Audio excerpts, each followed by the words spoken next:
ओम नमो भगवते वासुदेवाय। प्रिय भक्तगणों, आइए सुनते हैं ज्येष्ठ मास महात्म के छठे अध्याय की कथा। इस कथा में हम श्रवण करेंगे रंभा व्रत वर्णन महात्म।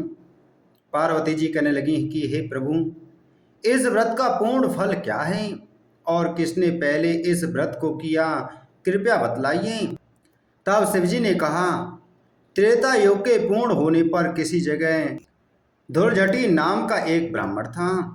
वह ब्राह्मणों के कुल में पूजित, धनी और अनेक बंधुओं से युक्त था, परंतु संतानहीन होने से दुखी होकर महान नियम में स्थित होकर अनेक व्रत तथा दानों को करता था।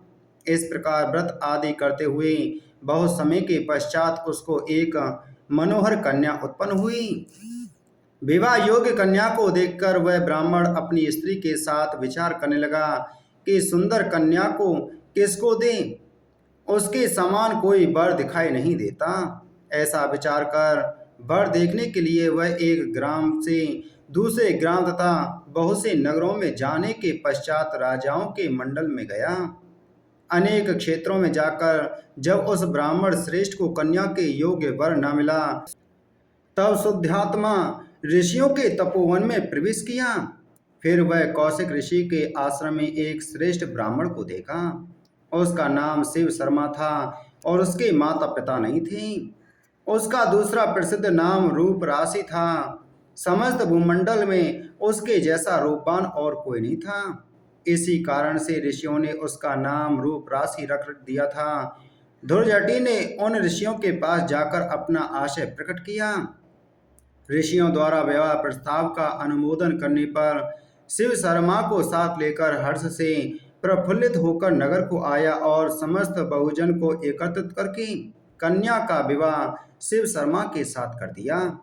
पास ही रहने के लिए उसको घर दिया, गौधन और अनेक प्रकार के भेंट दिए तथा दूसरे ब्राह्मणों को भी बहुत सी दक्षिणा दी।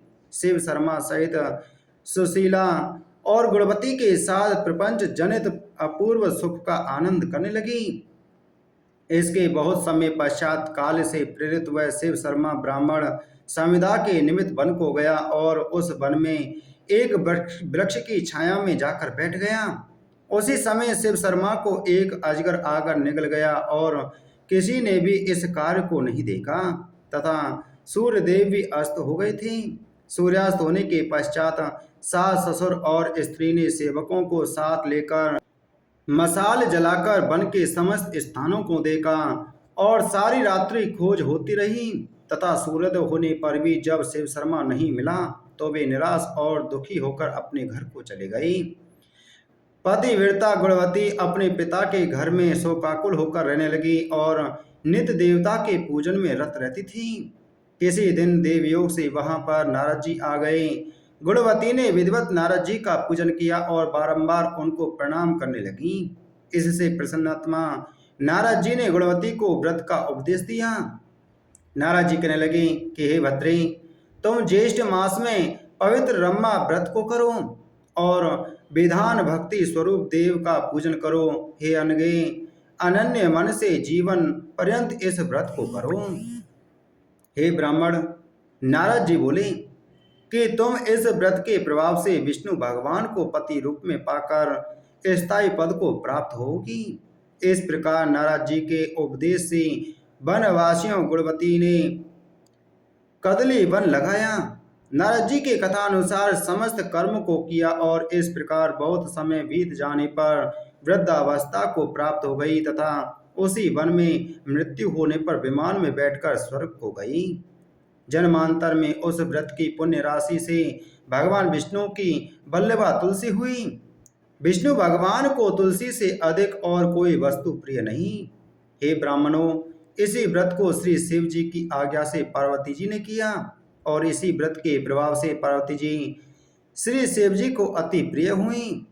श्री स्कंद जी से इस ज्येष्ठ मास के श्रेष्ठ महात्म को सुनकर प्रसन्न होकर ब्रह्मर्षियों ने पुष्पों की माला तथा भूषणों से श्री स्कंद जी का पूजन किया, जो स्कंद जी पार्वती जी के आनंद कंद और 6 मुखों को धारण करने वाले हैं। इति श्री ज्येष्ठ मास महात्म ब्रह्मा व्रत महत्तम वर्णम षष्ठम अध्याय संपूर्ण। बोलो ज्येष्ठ मास महत्तम की जय। बोलो विष्णु भगवान की जय।